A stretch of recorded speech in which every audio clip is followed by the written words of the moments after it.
The following pre-recorded program is sponsored by Adams Financial Concepts. Welcome to About Money, a different approach to investing you won't hear anywhere else. Your hosts, the AFC team, Mike and Al, are registered investment advisors who have a proven track record of managing long-term investments surpassing the markets. The information shared on the following program is for educational purposes only, and any investment advice given may not be suitable for all investors. And now, here's your AFC team, Mike and Al. And it is Saturday, and we're talking about money. I want to take you to a quote out of a book I read, and it's a little bit longer quote, but I think you'll appreciate this. It's called, the book is The Algorithmic Leader. It was written by Mike Walsh, and he describes it in this way. He said, the scene at the boarding gate was nothing out of the ordinary. Anxious parents with young children milled around the front of the lineup, arms overflowing with bags and toys. Behind them, a cluster of first-class travelers tapped impatiently at their phones, while those holding boarding cards with zones 5 or below eyed their carry-on baggage, wondering if they would be forced to check their bags. Certainly, few of the passengers scheduled to fly on that cloudy, late Sunday afternoon in April would have paid any heed to the automated systems that were already in action as they filtered through security, boarding passes in hand, and made their way to United Flight 3411, due to depart Chicago for Louisville at 5:40 p.m. At around 30 minutes before the scheduled departure time, over the rhythmic beeping of passengers scanning their barcodes, a gate agent announced that the flight had been overbooked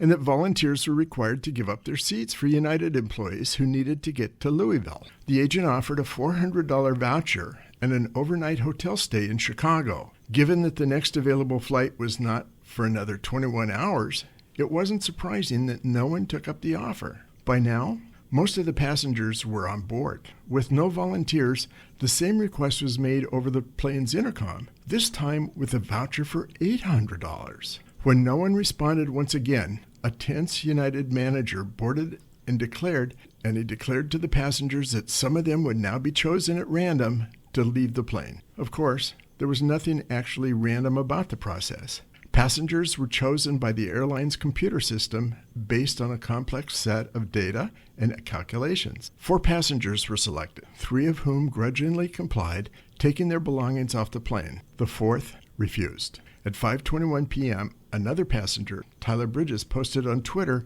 a video that subsequently went viral. The contents were shocking and inexplicable. A passenger with blood running down his face could be seen running up the center aisle of the plane shouting, quote, "I have to go home. I have to go home. And then just kill me. Just kill me."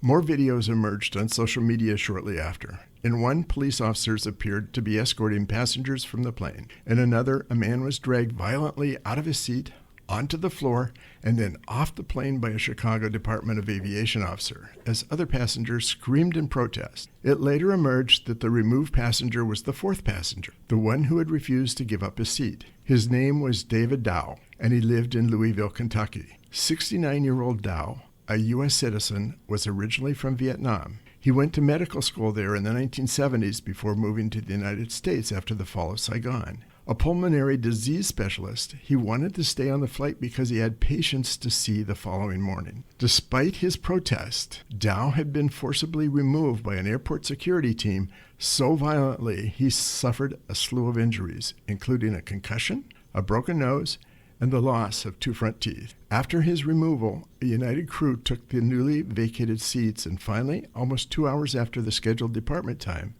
Flight 3411 took off. That, however, was only the beginning of the story. That is from that book, and the reason that comes is because that's the world in which we're living. The airlines have algorithms which are set up to knowing that a certain number of people will book a place on a plane and not show up. So they overbook the planes. And then another computer algorithm, if enough passengers show up that there's not enough space, another algorithm comes up and offers 400. And if that doesn't work, it offers 800. And then another algorithm comes along, and if they still need to remove passengers, will go through a set of complex rules and determination to determine the lowest flyers, or the flyers with the least expected return to the flight, and those are the passengers that get evicted. That's the world in which we live. We started a process talking about, is COVID the Pearl Harbor moment of our lifetime? Not about the war, not Pearl Harbor was the beginning of World War II, but out of World War II came enormous changes in technology, lifestyles, and demographics. Think about it. Jet engines came out of World War II. So did radio frequency and radio waves. So did atomic energy and the nuclear medicine and all the things that are involved about nuclear. All those things were developed during World War II, developed in the beginning for wartime purposes. And one of the things that was developed is the medical industry as well. They wanted to commercialize penicillin in the same way we talked about a vaccine for the virus. They wanted penicillin because soldiers were wounded and they needed to protect the soldiers. All of those things came out of there. Computers. One of my favorite stories is about the way in which they aimed the big guns during World War II.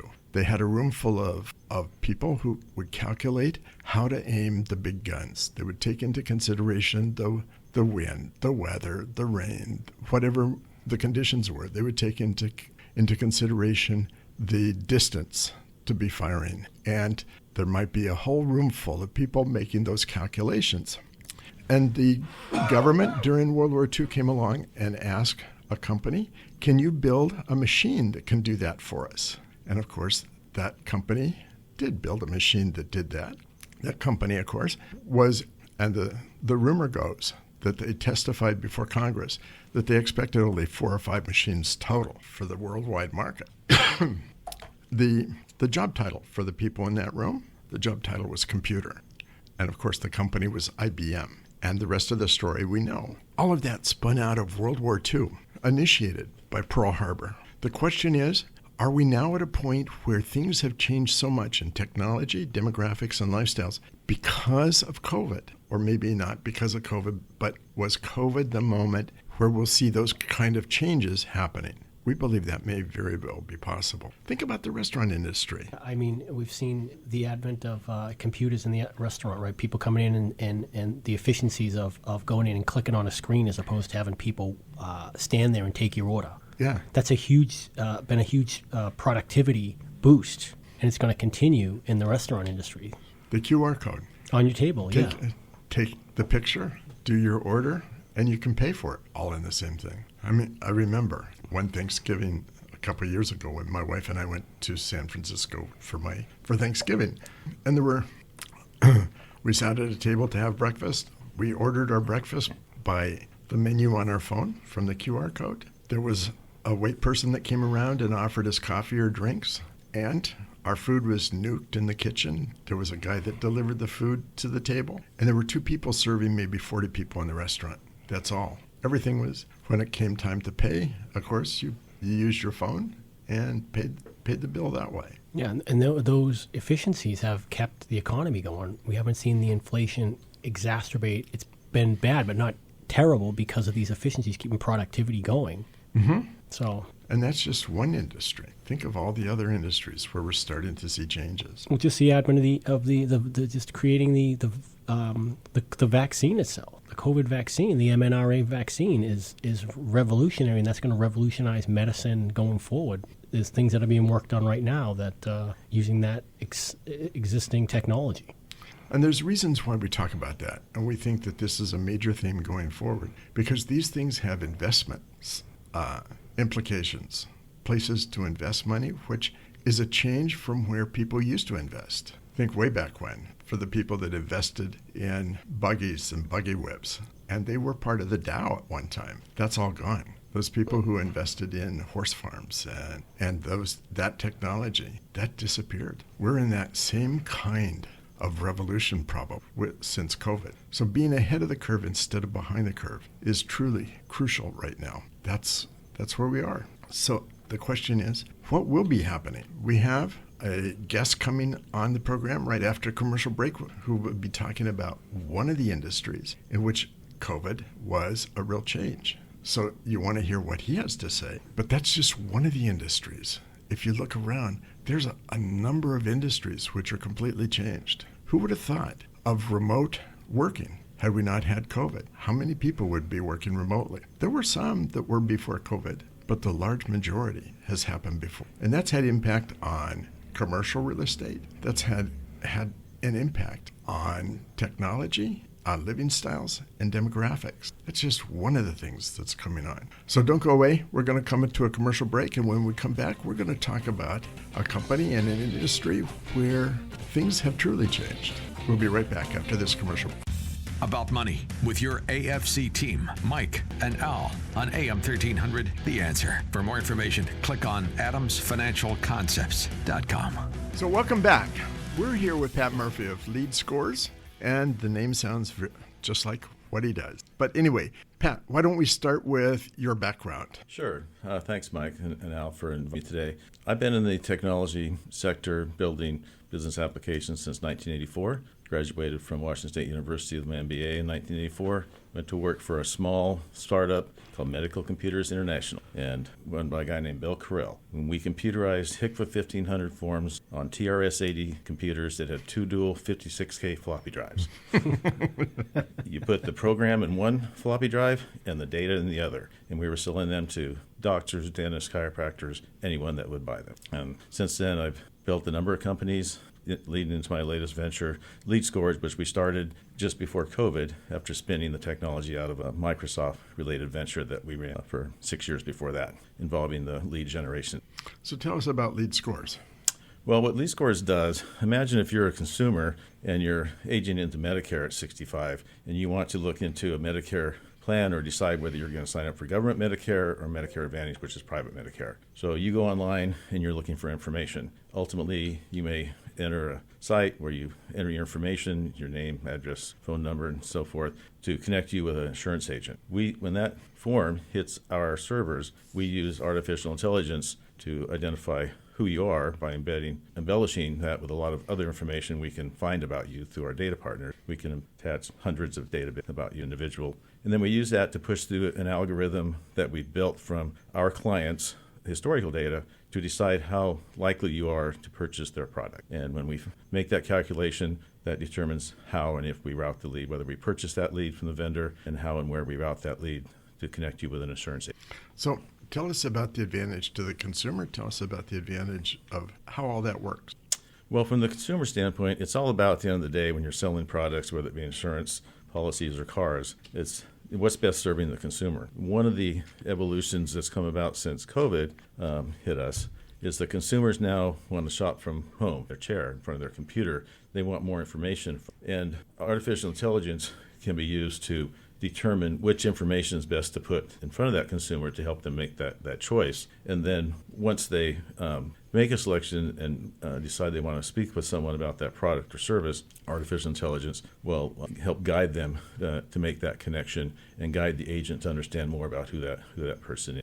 You know, it's right as we live today, that just seems kind of like a normal process. But if we go back 20 years in the process of what you went through to try to figure out whether you wanted Medicare Advantage or whether you wanted Medicare from the government or what insurance was available, you didn't have that online. You went to the library maybe, or you waited for somebody to call you up, or the information wasn't there. Right, and so what normally happens in the insurance industry is they would go to their local agent. They would walk into a local agent office. They wouldn't be able to find that information. They had to go find an expert and sit down in front of them across the table like you and I are, and you would get the benefit of that individual's knowledge. What the transformation that's happened in the sector and in many sectors of the lead generation industry is now the consumer has more information at their fingertips to make a more informed decision before connecting with a salesperson that may be biased in what they're trying to sell you, or may only be able to sell you certain products. So it's really transforming the industry to put more of the power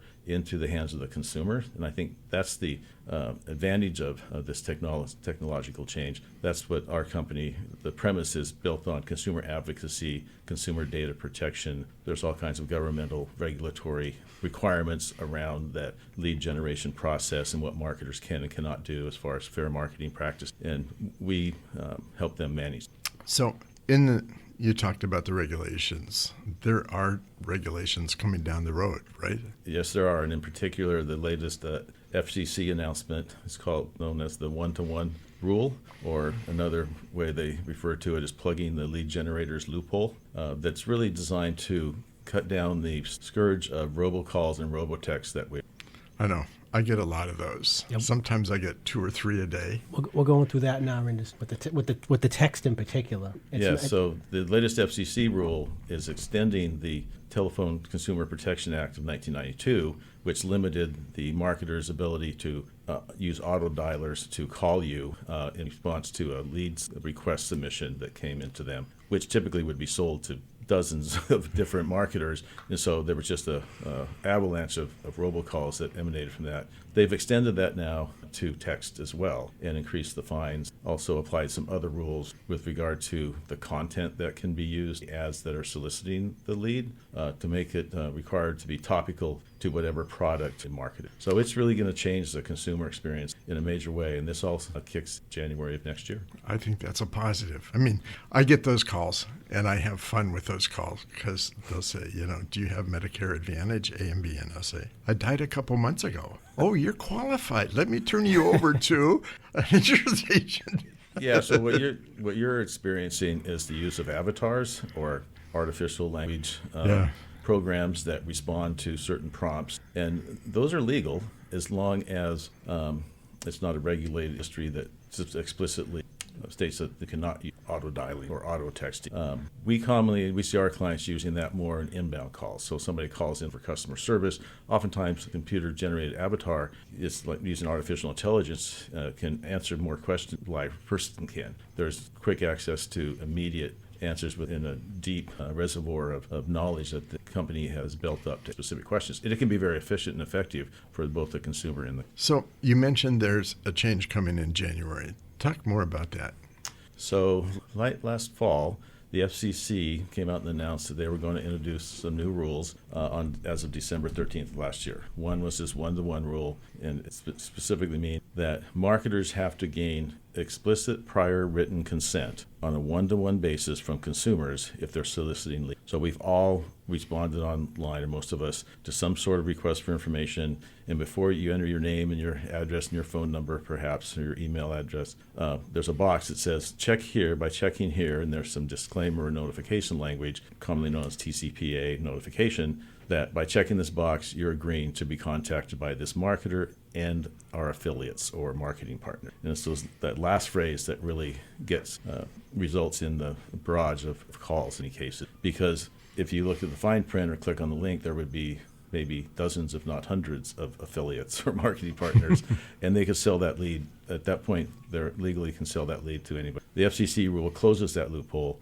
in that the consumer has to say yes to each individual marketer that they're going to be contacted by using auto dialers or auto text. If it's a live person calling and just dialing your number directly, then that's still fine. But you can't get auto dialers that result in all the robocalls and robotext.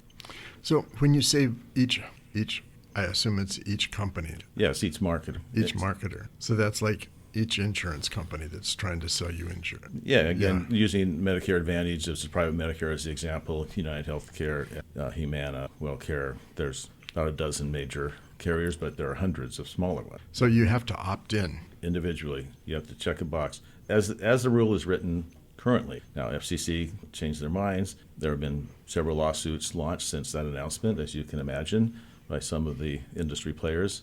So things could change before it's ultimately put in force next January. They already kicked it back 6 months because of the flashback they've received from the industry, but they now have stated that it's definitely going to affect it at this point. So tell me your opinion of what you think. Is it good? Is it bad? Is it? Yeah, I think it's good personally from a consumer standpoint. I think it's great, obviously. I get probably more robocalls and robotexts than you guys do, than most people, because I'm in the industry and my name's out there a lot.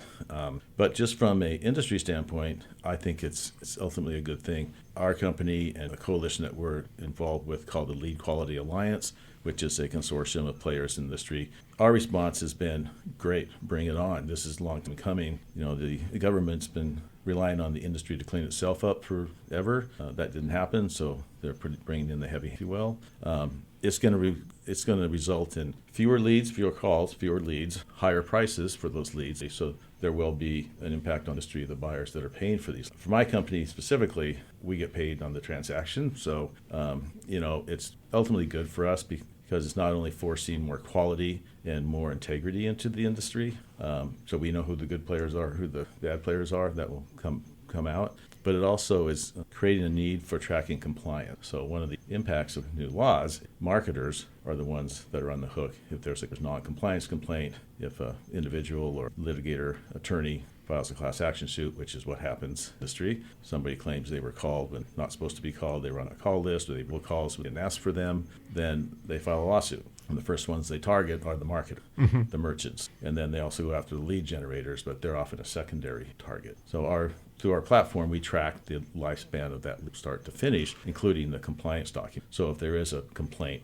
we can determine, in fact, it's valid or many. So we're kind of a risk mitigation strategy as well as being a market platform. It's fascinating. We're going to come back right after this commercial break, so don't go away. There's a lot more to understand about this. I think a lot of this is a positive for consumers and a benefit. So don't go away. We'll come back to this right after.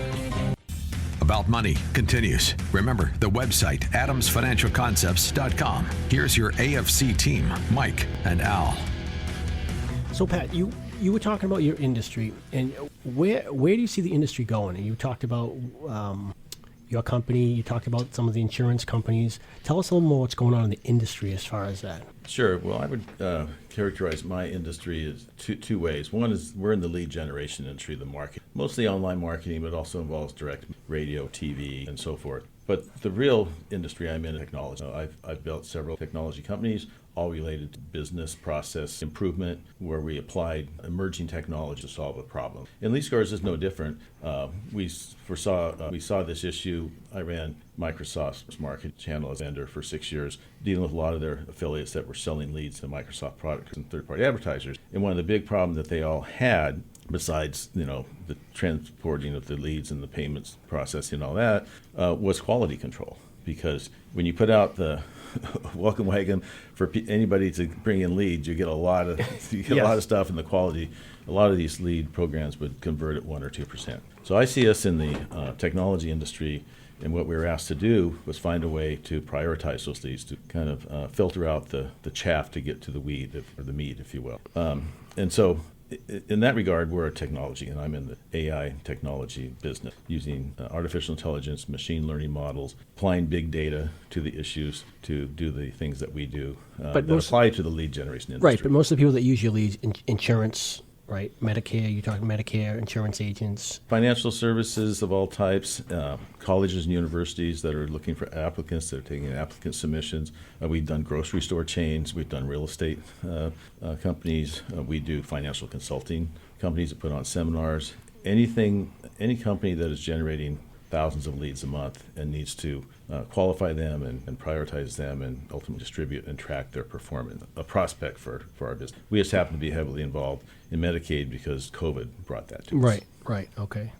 So where do you see this going as far as with the insurance, with Medicare, Medicare supplements, right? That's one of the areas that you guys specialize in. You mentioned a couple of conferences you went to where everybody's trying to push AI, but there's really nothing behind the smoke and mirrors, right? Well, I wouldn't say there's nothing behind. The last couple of years in the AI revolution, if you will, has spawned a lot of early-stage companies and prompted a lot of large companies, like some of our clients, to look for how they're going to use AI to improve their services, improve their products. So we're really more involved with how to help our clients figure out how to apply artificial intelligence. But I think the industry is going to move towards, in a major way, focus on the consumer, focus on data privacy. 14 states now have instituted their own consumer data privacy laws in the last couple of years. There are efforts at the federal level to make that a federal initiative, which I think is inevitable and I think is necessary. But along with that privacy protection, there's kind of a conundrum that's underway in that the consumer wants access to all this information and wants to gain the benefits of AI and predictive learning and big data to support their shopping habits and their research and to support their lifestyles. At the same time, they want data privacy, and they complain about our data's out there too much and it's too affordable. So, you can't have your cake and eat it too. I see the industry, though, ultimately having to work towards solutions to that and find that balance. And it's really about communicating with the consumer and giving the consumer access to control how their information. So I think companies that are, and then through artificial intelligence and the use of algorithms, making the content and the outreach more targeted.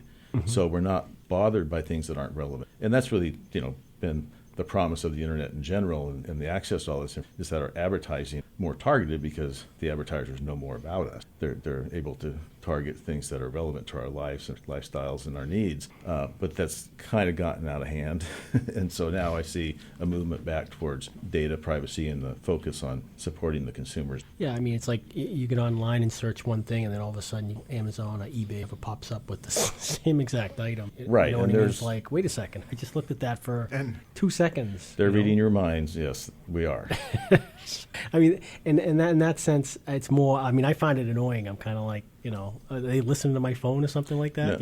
Well, I can get into the technical reasons of how they do that. It's all about your IP address and your device ID on your phone. Because we're all carrying an open mic, essentially, not literally, but effectively, in our pockets. We all know where you are and where you go because you've opted in to those apps. How many apps do you have in your that are taking geolocation? I don't know, but there's a lot that have cookies. Well, and the other big change that's coming is the deprecation of cookies.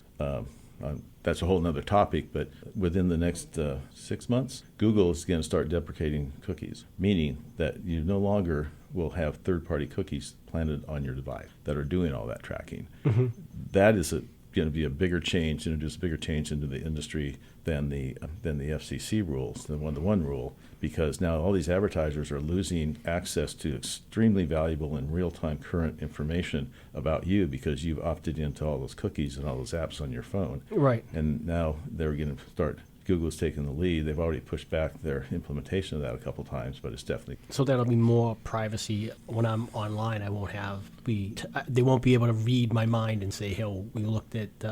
Yes, generally that's true, unless you opt in. Right. And they still, will have information about your shopping habits and so forth, but it won't be the quantity and the specificity and real-time nature of the information they have about you. So it's going to make your ads less relevant to some degree. It's interesting. It's interesting because I look at a lot of biotechnology and diseases, and I get advertisements. They must think I'm really, really sick. I have dozens of diseases, most of which are fatal. You're just a hypochondriac, Mike. Well, you can imagine in my world, personally, I contact a lot of different companies, a lot of different marketers. We run campaigns for all sorts of different marketers, and they all think I'm a prospect, so I don't answer my phone. So I'm hoping that changes with the new rule. But that tells us how important it is as individuals to manage our own data and our own information, to manage our contacts. So if someone calls you, and it's a friend or a relative or a vendor you work with, make sure you put a contact and ID them in your phone, so next time they call, you don't want to miss important calls. Yeah. And this is the downside for people that are in the sales business. Like my wife, for instance, runs a real estate brokerage. They don't want to miss calls because they get strangers calling them all the time that want to do business with them. And merchants do too. As individuals, we don't want to miss important calls. And I do too. Yeah, so we have a role to play as consumers and a responsibility to kind of take ownership of our own data and our own virtual world, if you will, and just not let others dictate how we engage. So I guess I won't get all those advertisements for all those diseases that I... Well, I don't know. You're getting up there in years, Mike. Just like all of us. Maybe I should take all those medications just in the event that I do have them. No, but I got on a site the other day, Pat, watching the news, like CNN, one of the sites, and it's like, it wouldn't let me access the site. It said, hey, you need to allow us to show you ads. I'm like, no, I don't want you ads. That's the whole point I put the thing on. I don't want the ads. Yeah. I want to look at the site without someone bombarding me with Coca-Cola or by Frito-Lays. But there's a good reason that they're doing that, because they want to know who you are so they don't violate the rules. And the rules are getting more specific. They're getting ubiquitous to where, and the legal firms out there that make a living after class action lawsuits targeting marketers, you just wait till January. You think this was happening quite regularly already, and we've been involved in helping provide evidence, deal with several of those.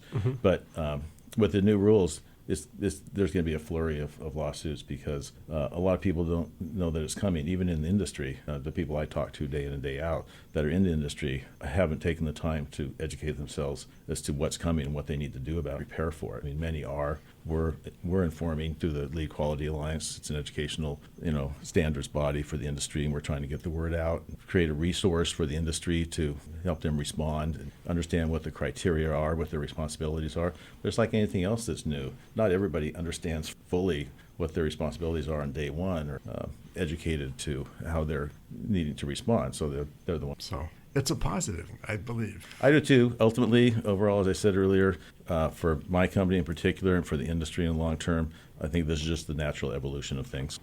It's new technology. We all have to adapt to what's coming. You've all heard about the nervousness over AI and, the harbingers of the end of the world coming because AI is going to ultimately come into its own consciousness and take control of things. That's entirely possible, but I don't think that's going to happen because we will respond. And I think it's like the example used at the very beginning. If it wouldn't have been for just a rigid, rule-based follow the algorithm, if there's a human that could have actually intervened, that whole incident could have been avoided. Yeah, technology serves a purpose, and it does a lot of good. Computers, algorithms, technology can do a lot of things better than humans can without errors. I fully understand the need for humans to ultimately control with the computers and not vice versa. But these are tools that make our life easier, and people kind of lose that perspective that didn't grow up, and you and I did, when we didn't have computers and we had a phone that was hooked to a cord on the wall. Yeah. That didn't have internet access to it. And to do our math, we used a slide. Exactly. Most people didn't know what a slide rule There's a lot of people don't know what a wall-mounted phone was or is. or a typewriter. Or a typewriter. What's the old expression? An infinite number of monkeys with an infinite number of typewriters will write the great books. Grandchildren, what? Anyway, we'll be right back after this commercial break. Don't go away. More to cover. About Money with the AFC team, Mike and Al on AM 1300, The Answer. For more information, click on adamsfinancialconcepts.com. So, Pat, during the break, we were just discussing a little bit. You were talking about companies how the industry, not your industry, but you were saying the Medicare supplement industry, the companies, and how they're doing, and that there's going to be a whole burgeoning new area of startups, and it kind of goes along with what Mike was saying about COVID being the Pearl Harbor moment, that new industries are going to be blossoming and using AI and technology. Can you tell us a little more about that? Oh, absolutely. In fact, in the last month, I've attended 3 different industry trade shows, a couple in Vegas, a show called Leads Con with Generation Technology, tracks about 3,000 people, 250 vendors, and then Medicarians, which focus on the Medicare insurance industry. Then I just came last week from Austin, Texas. The Digital Insurance Summit is a group of about 250 industry executives from all verticals within the insurance industry, mostly talking about AI. And so when you go to the shows these days, or the past year or two, majority of the companies are touting their AI credentials, I call it, or producing products and services that are somehow augmented or built around AI technology. A lot of them more GTP focused, content aggregation and using it to, write your term paper or write a proposal or write a book or whatever the case may be. But more, I think, a higher interest and the companies that are emerging that are going to be of more interest to investors are the companies that are looking at using artificial intelligence to solve big problems, like vaccines, like machine, automation, robotic, diagnostic tools. So I recently had a medical procedure, for instance, where they were able to take a blood sample and do a genetic test of 16 markers to determine my proclivity to a certain ailment that runs in my family.